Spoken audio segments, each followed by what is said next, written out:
All right, good afternoon, everybody. I'm Flagler County Sheriff Rick Staley. I appreciate your patience as we work this incident scene along with trying to work around the weather. Last night at about 8 p.m., the Sheriff's Office received a call about a missing aircraft. Its last known location on radar was in this general area in the Lake Diston area. Deputies immediately responded. We requested assistance from the Volusia Sheriff's Office helicopter unit, and it began a search.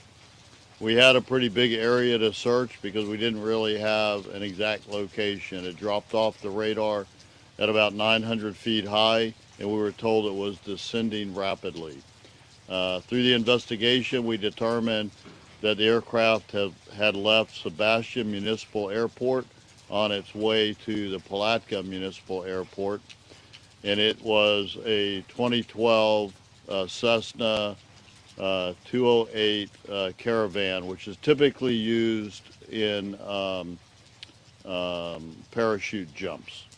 And it's our understanding from the investigation it was planned to be used the following upcoming week for parachuting skydivers, if you will. The aircraft was leased from Eagle Air Transport.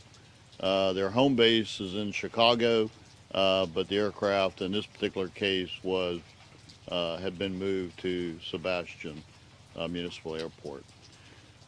They lost contact with the airport or the aircraft about 7:30 p.m. We were notified at 8 p.m. and it left the airport in Sebastian at about 5:30 p.m. Just a little after midnight, we located the aircraft. It was pitch dark last night. There was no moon, a lot of cloud coverage. I was here last night. It was about the worst conditions you could imagine to try to find an aircraft. And how we found it based on the general area of the aircraft, what Jacksonville authorities indicated on their radar was we started walking actually this area and noticed the smell of fuel. That allowed us to have the Volusia helicopter pointed in a smaller area, and they spotted one of the tires. Deputies went there, and basically this plane is unrecognizable from the impact into the ground. It does not look like, and I'm certainly not an FAA investigator or NTSB investigator. FAA just arrived here. NTSB will arrive along with Cessna people later this afternoon, as we understand it. I'm not an investigator, but it does not look like it was much of a glide path when it impacted. It was more of almost a straight down impact. Our CSI unit, our major case unit has been here, but our role in this really is to contain, photograph the evidence, and turn it over to the FAA and NTSB for investigation. I can tell this aircraft was a 10-seater, but the only person on board, as we understand it, was the pilot. We are not, family has not been notified because the individual identity has not been confirmed. And we will probably be out here for the next 2 to 3 days. As you can see where the lights are behind me is our internal staging area, and where the aircraft actually went down is about another 800 feet into some dense wooded area. Our emergency response team was activated to try to clear a path so we could get to the aircraft. I would describe this as a recovery mission at this point, and it's going to take some time to do that. I'll be glad to take any questions. I covered it all. Yeah, you did a good job of covering everything. My only question was going to be about how many people were on board, but you answered that. I would say that after it dropped off the radar, the air traffic controllers did try to raise the aircraft. There was no contact. We had been given a phone number for who we believe was the pilot. It had no contact there either. And so we extend our condolences to the loved ones and the family. But again, you know, it's very unlikely that there's a survivor based on the condition of the aircraft, which, and I would suspect family members know who's missing, but we don't want to confirm that until we have a positive identification. Any preliminary information on what could have led to the malfunction at this point?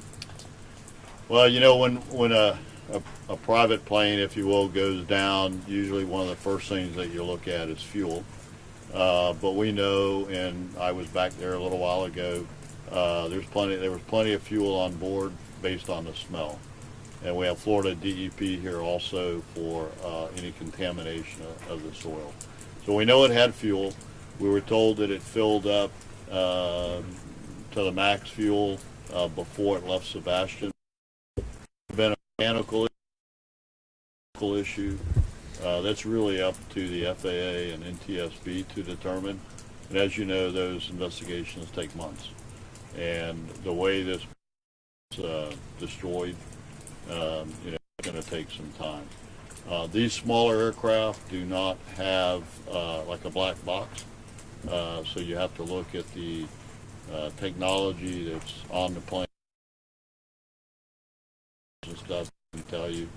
I'm sure that the investigators will look at all the radar trajections, those kind of things, but it'd really be speculation on my part, but I think you're going to find it's a medical issue or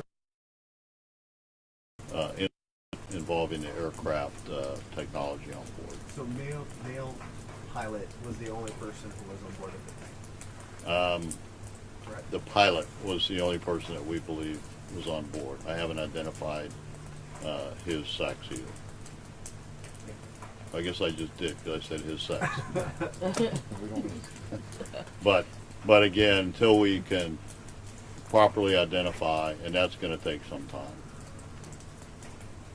What kind of wreckage is still out there? I mean, you said that it's,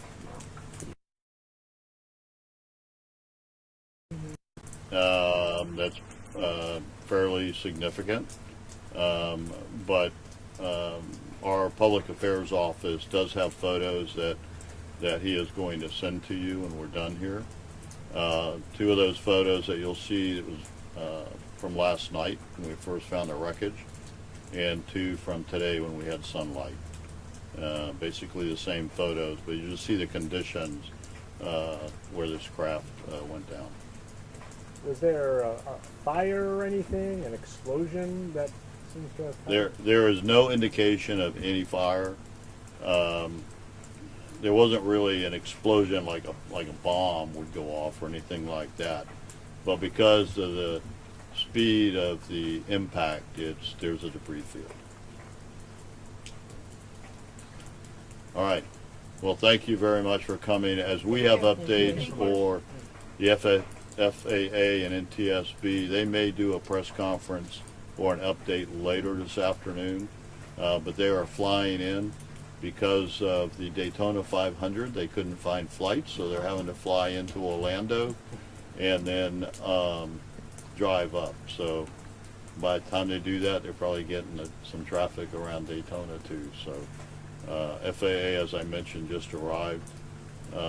They're surveying it, but I don't think this is the lead investigator that arrived to back up. All right, thank you. thank you. Thank you.